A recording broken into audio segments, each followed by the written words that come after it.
ලංකාවේ අම්මලගේ ආදරණීයම මාතෘහාලා මසෞඛ්‍ය නාලිකාව අපේ මිස්තුලින් මම අද කතා කරන්නේ අම්මලට හුඟක්ම වැදගත් කාරණා 10ක්.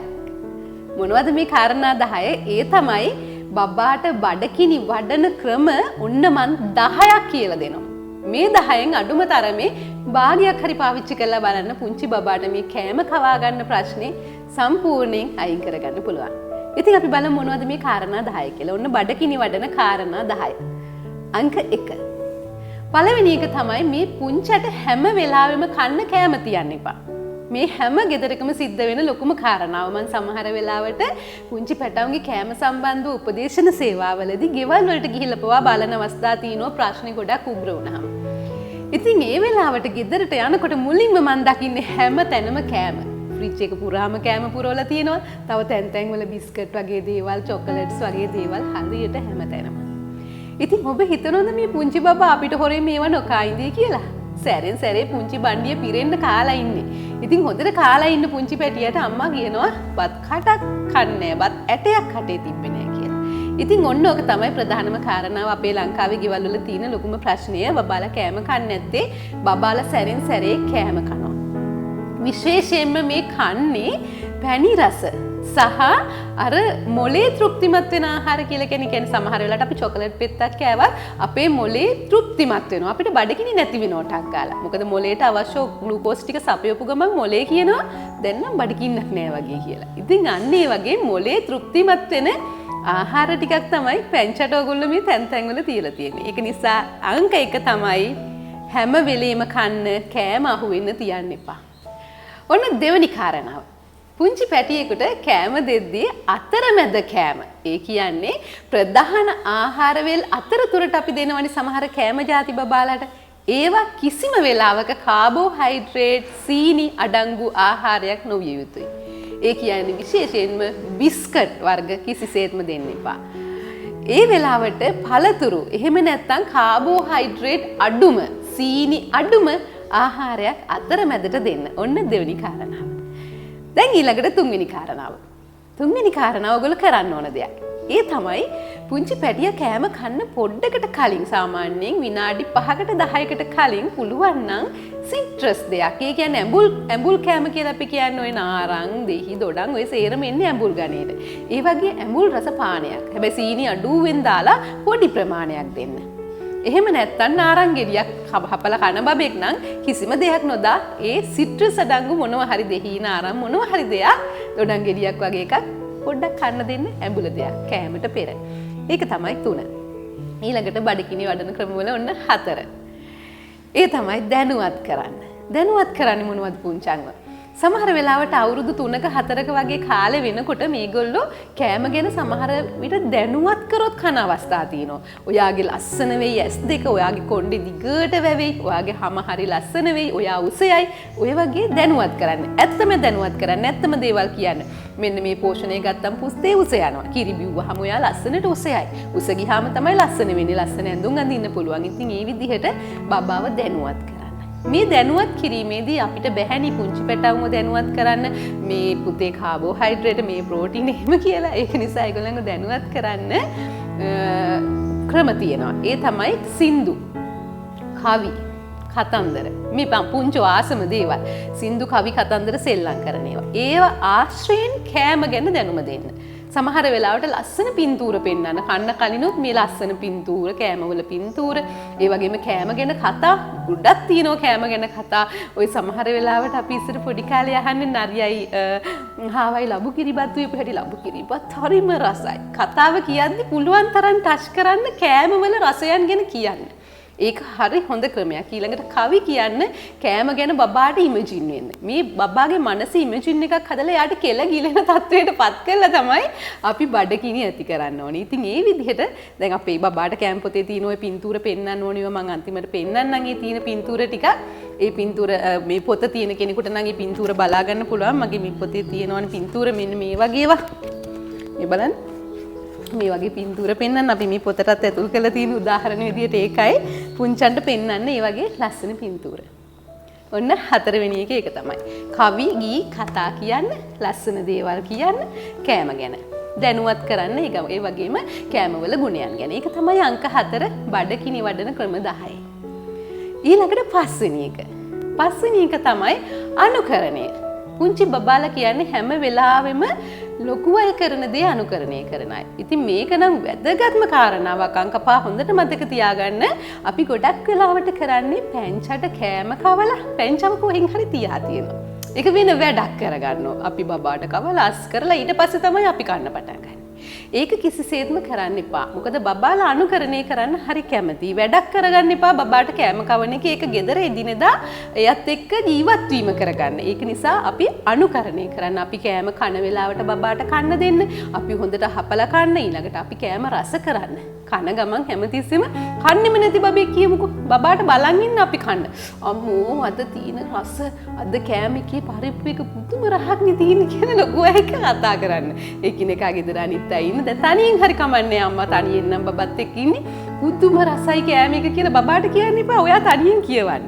එතකොට මෙයා බලනවා මොකද්ද මේ තරම් මේ රහ කාලා බලන්න ඕනි කියලා. වැඩි හිටිය අපිත් කොහොමයි සමහර වෙලාවට මම කන්නේ නැති කෑමත් මගේ ගෙදර අය රසයි කියනකොට මට සමහරලාට රසට දැනෙනවා.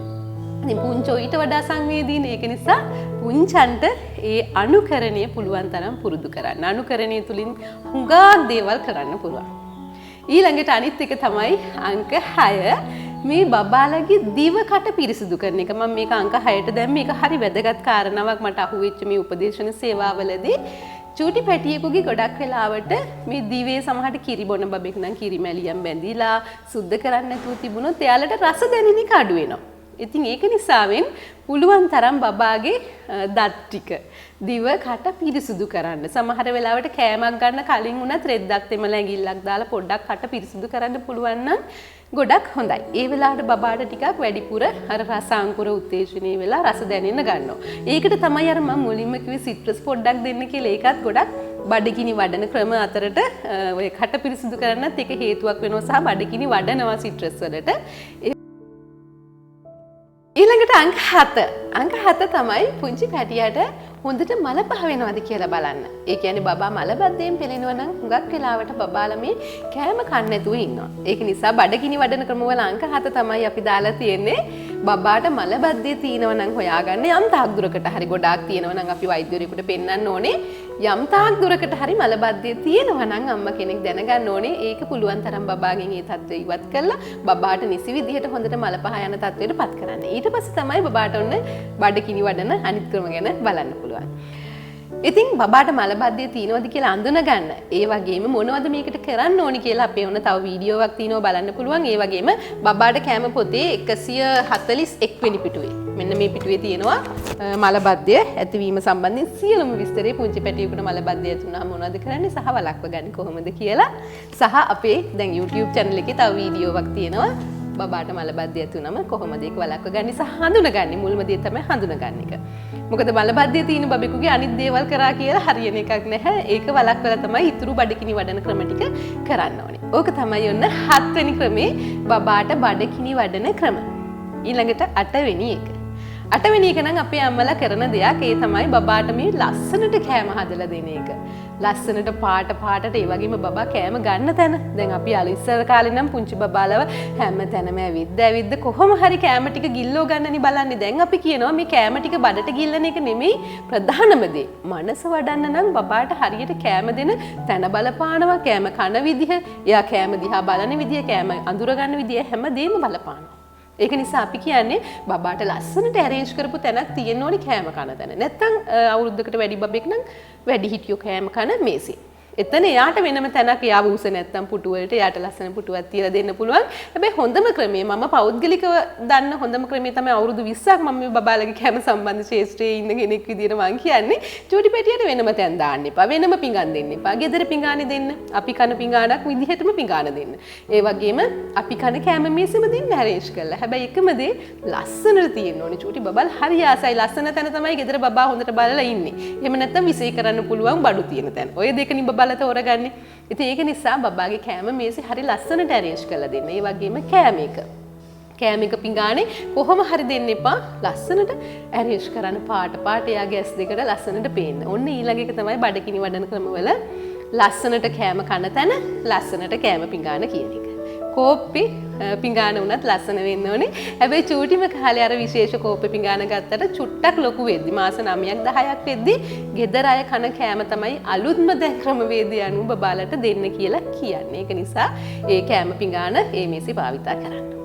ඊළඟට අංක 9. අංක 9 තමයි බබාට කෑම දෙද්දි සුවඳ. ඔබ දන්නවා අපිට උනත් එහා ගෙදරක කෑම එකක් උයද්දි උනත් සුවඳ දැනෙනවා හොඳට. මොනවා හරි සුවඳ දැනෙනවා අපි කියනවා අම්මෝ මාර සුවඳක් එනවා නේ බඩගිනි හැදෙනවා ඒකට කියලා.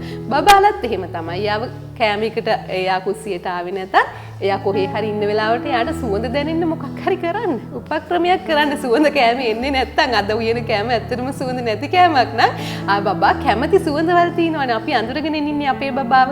අපේ බබා කැමති සුවඳක් අඩුතරමේ හොරෙන් හරි අරගෙන යන්න ළඟින් කෑම සුවඳක්. එයා අපිට කිව්වේ නැති වුණාට පොඩ්ඩක් බලනවා.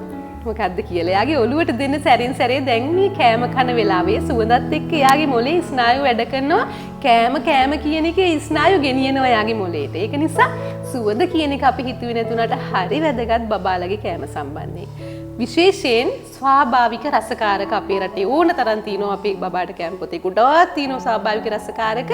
කරපිංච කොලේ ඉඳලා හැම දෙයක්ම හරිම සුවඳයි. ඉතින් මේ සුවඳක් බබාට දෙන්න ඕක තමයි 9 වෙනි පොයින්ට් එක. බඩකිනි වඩන ක්‍රම 10යි. ඔන්න අන්තිම එක. අන්තිම එක තමයි බබා කෑම කද්දි පුළුවන් තරම් බලන්න කට්ටිය එක්ක ගෙදර කට්ටිය එහෙම නැත්නම් සම වයසේ දරුවන් හෝ දරුවන් එයාට එකතු කරගන්න. පුළුවන් නම් අසල්වැසි දරුවන් කීප දෙනෙක් එකතු කරගන්න. එහෙම නැත්නම් දැන් පාසලකට මොන්ටිසෝරි එකට යනවා නම් ඒ බබාලා හැමෝම එකවර කෑම කන්නේ. මේ ටෙක්නික් එක තමයි අංක 10 තියෙන ටෙක්නික් එක. අපි කෑම කන්නේ නෑ තනියෙන්. වැඩි හිටියෙක් වුණත් එහෙම අපිට උනත් හෝටලයකට ගිහිල්ලා කෑමක් තනියෙන් කාලා ඉන්න බෑනේ. අපිත් කවුරු හරි එක්ක යනකොට තමයි හොඳට ලස්සනට ඒක එන්ජොයි කරන්නේ. ඉතින් ඒ වගේ පුංචොත් කැමති ටිකක් කට්ටිය එක්ක කනකොට පොඩි තරගයක් තියෙනවා. අපි දැන් ඉස්සර කාලේ ගෙදරක ළමයි 12ක් 10ක් 12ක් හිටියා. ඒ කාලේ ඔය කෑම ප්‍රශ්න තිබුණේ නැහැ. ගෙදර තීච්ච කෑම ප්‍රශ්නේ තමයි කොහොමද මේ කට්ටියට කන්න දෙන්නේ කියන එක අම්මටයි තාත්තටයි. එච්චර ළමයි වැඩි නිසා. ඉතින් ඒක නිසාවෙන් ඒ කාලේ කෑම ප්‍රශ්න තිබුණෙත් නැහැ. ළමයින්ගේ අඩු හුඬුතා තිබුණෙත් නැහැ. උන්නතා රෝග තිබුණෙත් නැහැ. බර අඩු වෙන ඒ ප්‍රශ්න තිබුණෙත් නැහැ. හොඳට හැදුනා. බර අඩු වුණා නම් ඒ ළමයින්ට කන්න දී ගන්න බැරුව. දුප්පත්කම නිසාවෙන් ඒක හැරෙන්න වෙන කිසිම කෑම ප්‍රශ්නයක් අපේ ඒ කාලේ අනාදිමත් කාලෙක ඉඳලා අපි අහලා නැහැ. මේ මෑතකදී තමයි ඔය කෑම ප්‍රශ්න ඔය තරම් උග්‍ර වුණේ. ඒකට ප්‍රධාන හේතුව මම දකින්නේ මේ ගෙදරක ළමයි අඩු වීම. එක ළමයයි හෝ දෙන්නයි ඉන්නේ. ඉතින් ගොඩක් ළමයි ඉන්න වෙලාවට පොඩි තරගයක් තියෙනවා සහ කට්ටිය එකට කෑම කනකොට කනවා. ඉතින් ඔන්න ඔය ටෙක්නික් එක තමයි මම 10 වෙනි එකට දාලා තියෙන්නේ. 10 වෙනි ක්‍රමයේ බඩකිනි වඩන ක්‍රමවල බබාට පුළුවන් තරම් හැම අවස්ථාවෙම අවස්ථාව උදා කරලා දෙන්න තව ළමයි එක්ක හරි තව වැඩිහිටියෝ එක්කවත් අඩුතරමේ කෑම කන්න. කවුරු හරි එක්ක කෑම කන්න. ඉතින් ඔන්න අද කියලා දුන්නේ බඩකිනි වඩන ක්‍රම 10 පැංචෙකුට. මේ ක්‍රම 10 තමයි දැනට අපි දන්න තරමින් හොඳටම සාර්ථක වෙච්ච ක්‍රම 10 විදියට මම අඳුනගත්තේ. මීට අමතරව ක්‍රම ගොඩාක් තියෙනවා. අපේ බබාට කෑම පොතේ ගොඩාක් දේවල් තියෙනවා. ඔයාලට ඒක ගන්න පුළුවන්. බබාට කෑම පොතේ හුඟක් ක්‍රම තියෙනවා. හැබැයි මේ මං කියලා දුන්නේ ක්‍රම 10 තමයි අපි දැනට හුඟක් අධ්‍යයනය කළා. අවුරුදු 20ක් විතර මම අධ්‍යයනය කළා. ඔය ක්‍රම 10 ඕගොල්ලෝ අනුගමනය කරලා බලන්න 10න් භාගයකට වැඩි ප්‍රමාණයක් කන්න නැති බබෙක් කොහොම හරි ඔයගොල්ලන්ට කෑම කවා ගන්න පුළුවන් වෙයි.